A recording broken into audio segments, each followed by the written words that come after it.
Paramedical course அதாவது PPT, BOD படிக்கிறவங்களுக்கு பார்த்தீங்கன்னா ஒரு ஹாப்பி நியூஸாக இருக்குது. அதுவே பார்த்தீங்கன்னா ஒரு சில பேருக்கு வந்து இது சேட் நியூஸாகவும் அமைஞ்சிருக்கு. ஃபஸ்ட்டு நீங்கள் வந்து ஏன் குழப்புறீங்கன்னு கேட்டிங்கன்னா, நீட் வந்து முன்னாடி அனௌன்ஸ் பண்ணியிருந்தாங்க. அதாவது பிபிடி ஃபிசியோதெரபிக்கும் ஆக்குபேஷனல் தெரப்பிக்கும் கண்டிப்பாக நீட் எக்ஸாம் எழுதணும்னு வந்து அவங்க டிசம்பரில் சொல்லியிருந்தாங்க. நம்ம தமிழ்நாடு கவர்மெண்ட்டும் பார்த்தீங்கன்னா ஜனவரியில் சொல்லியிருந்தாங்க. தென் சிஎம்சி பிப்ரவரியில் சொல்லியிருந்தாங்க. இப்போ மார்ச் 2 நமக்கு ஒரு அஃபிஷியல் அப்டேட் வந்திருக்கு. அதாவது இந்த வருஷத்துக்கு பிபிடிக்கும் பிஓடிக்கும் பார்த்தீங்கன்னா நீட் எழுத வேண்டிய அவசியம் இல்லை, உங்கள் cut off mark is enough அப்படின்னு சொல்லியிருக்காங்க.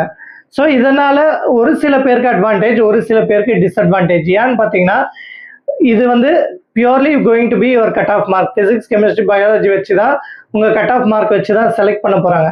இன்னொன்று, முன்னாடி நீட் என்ன சொல்லியிருந்தாங்கன்னு பார்த்தீங்கன்னா, அவங்களுக்கு வந்த இன்ஃபர்மேஷன் படி பார்த்தீங்கன்னா இந்த வருஷம் பார்த்தீங்கன்னா நீங்கள் ஜஸ்ட் நீட் அப்பியர் ஆனால் போதும், இல்லை ஃபெயில் ஆனால் கூட பரவாயில்ல, மெரிட் பேசிஸில் ஏதாவது நீங்கள் அப்பியர் ஆயிருந்தால் மட்டும் போதும், பிபிடி பிஓடி ஏதாவது காலேஜில் படிச்சிருக்கலாம். பட் இது வந்து பார்த்தீங்கன்னா இந்த வருஷத்துக்கு கிடையாதுன்னு சொல்லிட்டாங்க. நீட்டு 2027க்கு வந்து நீட் வந்து கொண்டு வருவாங்க. பட் அதுவுமே கம்பல்சரியாக சொல்லலை. ஸோ இப்போதைக்கு பார்த்தீங்கன்னா purely based on your cut off mark. So cut off மார்க்கில் நல்லா கான்சென்ட்ரேட் பண்ணுங்கள்.